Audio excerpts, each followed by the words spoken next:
Bon, on va faire vite. Quand on veut parler des dérives ou des contradictions de la gauche à propos de certains sujets, on remarque tout de suite une certaine difficulté à nommer le courant qu'on critique.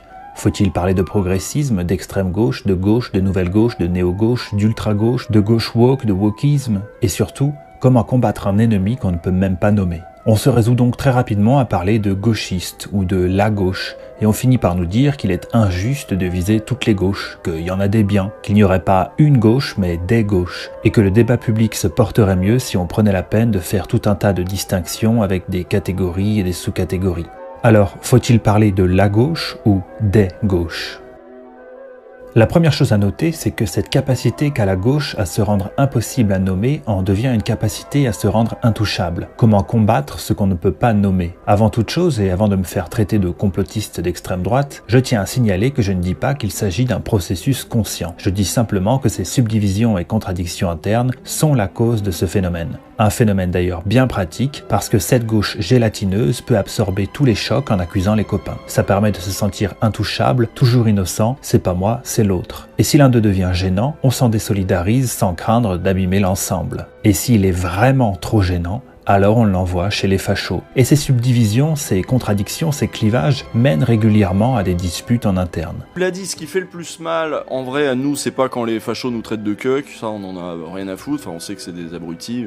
Mais par contre, quand on est attaqué sur notre gauche, sur notre flanc gauche, ça fait toujours un peu plus mal. Ce qui est remis en cause, c'est soit le manque de pureté idéologique, en gros, tu n'es pas assez d'accord avec moi, ce qui implique qu'il existe bel et bien une forme de vérité gauchiste ou de gauche véritable selon certains désintéressés. Ou des reproches quant aux méthodes davantage que par rapport aux idées. Quoi qu'il en soit, cette diversité d'opinions arrive à passer pour une qualité, une richesse, alors qu'en face, il n'y a que cet énorme bloc monolithique terrifiant, les fachos, aussi appelés l'extrême droite. Parce que la complexité sémantique, c'est juste quand ça arrange la gauche. Aussi mettons nationalisme, identitarisme, royalisme, souverainisme, fascisme et tant d'autres dans le même sac, sans que ça ne semble déranger personne. Très souvent, l'extrême droite est rapprochée d'idées très spécifiques. Racisme, fascisme, autoritarisme, capitalisme, élitisme, antisémitisme, souverainisme, anti-Europe, bref, absolument rien qui ne fasse pourtant l'unanimité à l'extrême droite.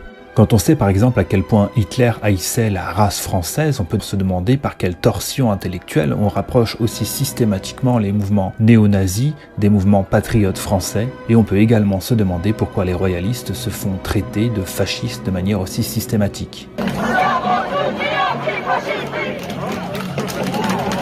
Alors pour résumer, selon les gauchistes, il faudrait différencier les gauches dans la gauche. Mais l'extrême droite doit rester un tout monolithique. L'extrême droite ou les fachos. Ils généralisent avec les autres, mais les autres n'ont pas trop le généraliser. Voilà, c'est ça.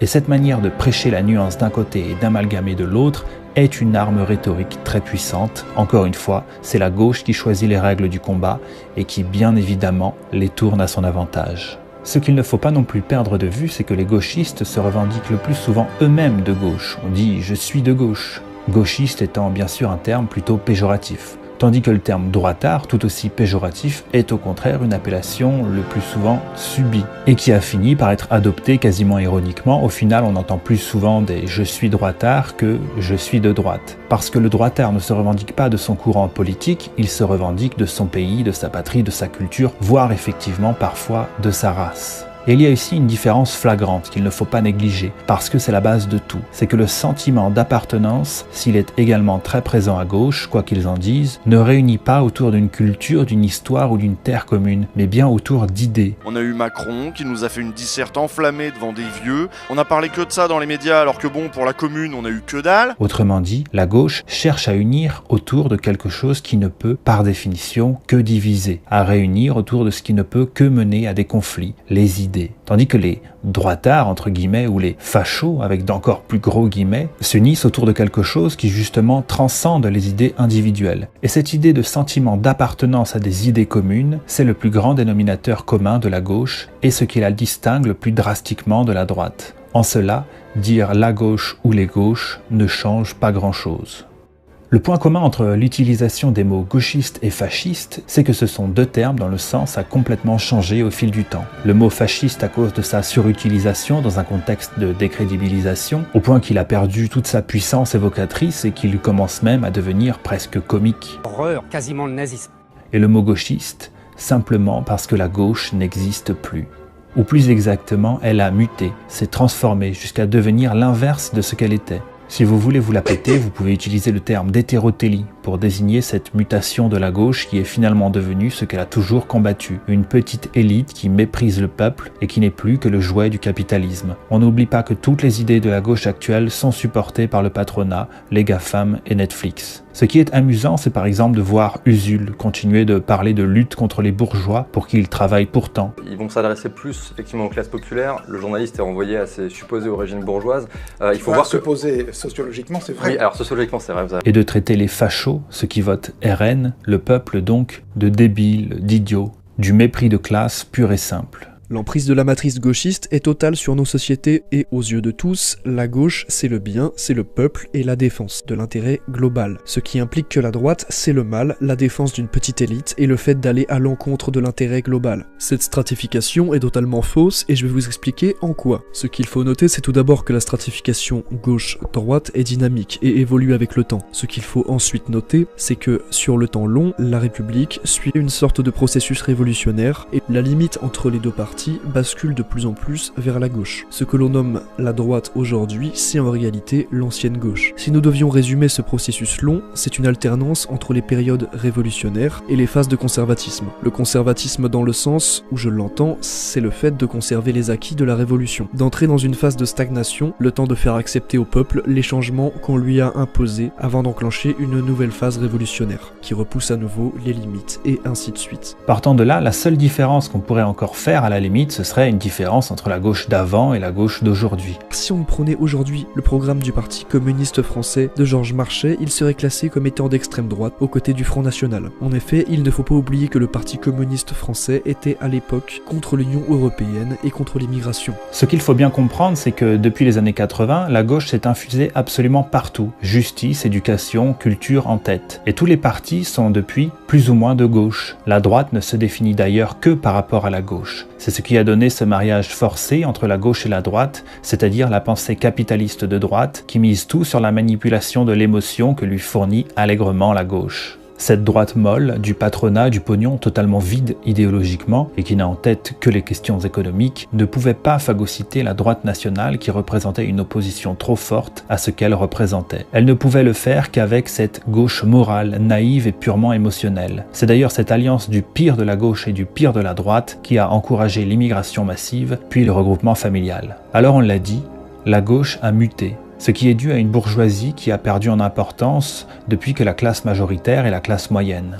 Et beaucoup de bourgeois se retrouvent d'ailleurs à gauche, ce qui est assez ironique. Et la gauche actuelle est l'héritière de mai 68. C'est la gauche des boomers égoïstes, décadents, autocentrés et jouisseurs. Cette gauche qui a rompu le lien avec le peuple, trop bruyant, trop sale, trop bête pour les petits étudiants révolutionnaires bourgeois qu'ils étaient. C'est une génération doublement oedipienne. Pour jouir, elle a tué le père, et pour continuer à jouir, elle tue ses enfants. C'est-à-dire qu'ils continuent à voter comme des gros cons. Ils tiennent toutes les places influentes. Nous vivons dans une gérontocratie. Ils ont enfanté en plus la gauchasserie moderne qui va encore nous pourrir la vie pendant très très très longtemps. Et c'est cette gauche-là qui a fini par préférer les minorités ethniques ou sexuelles au détriment du peuple. Plus facile à transformer en victime éternelle.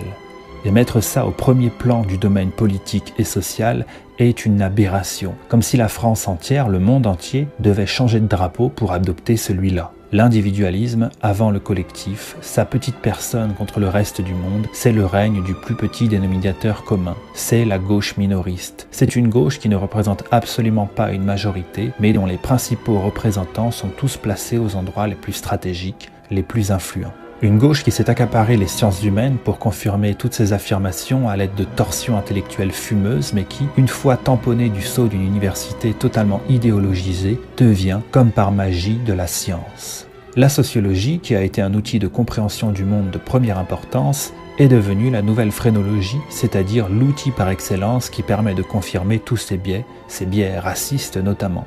La gauche actuelle est finalement à comparer à son ennemi de toujours, l'Église. Et la foi de la gauche en ses sciences humaines est sans limite. Et comme seuls ces grands prêtres possèdent les connaissances de ces arcanes secrètes, elle possède aussi le monopole de la connaissance du bien et du mal et des forces invisibles qui gouverneraient le monde en cachette, et tout ça sans jamais être taxé de complotiste. S'il y a bien une chose à comprendre dans le clivage gauche-droite, c'est que la politique doit être divisée en deux grandes catégories, l'économique et le sociétal.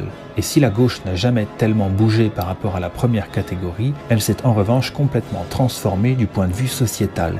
Et comme ce qui prime chez elle, c'est la morale, alors l'aspect sociétal prime sur tous les autres. Et c'est ça, la gauche d'aujourd'hui. Et si vous ne partagez pas cette vision avec elle, vous n'êtes après tout peut-être pas ou peut-être plus de gauche.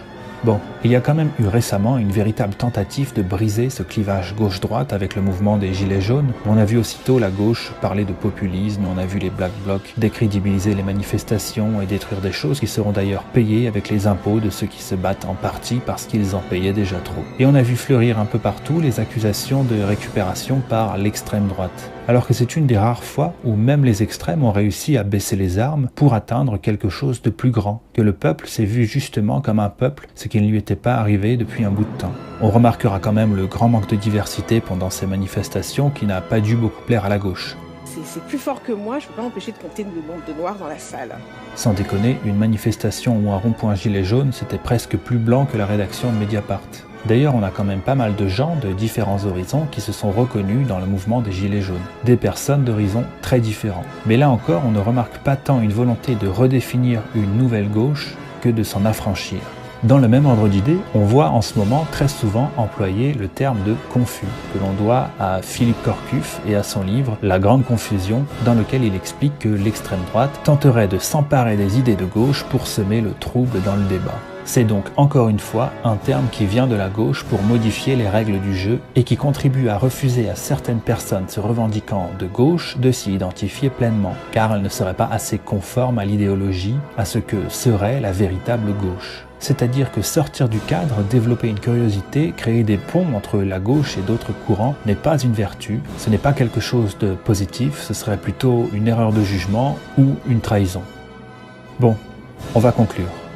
Au-delà de savoir s'il faut parler de gauche au singulier ou au pluriel, ce qu'on constate surtout, c'est cette trouille irrationnelle qu'ont certains d'admettre qu'ils ne sont plus de gauche. Non pas qu'eux aient radicalement changé, mais que la gauche, elle, s'est radicalement transformée. J'insiste une dernière fois sur le fait que la gauche n'est pas uniquement un parti politique, mais une idéologie qui s'est imprégnée partout. Tout est défini par elle, pour elle, à travers elle, avec ses mots et ses définitions. Être de gauche aujourd'hui, c'est être partisan de ce système vide de sens qui ne propose pas d'autre valeur, pas d'autre but que la destruction de la nation, le nihilisme et l'individualisme. Le monde dont rêve la gauche est un monde où les seules frontières qui resteraient seraient les parois de l'Uranus et où il militerait pour les faire élargir.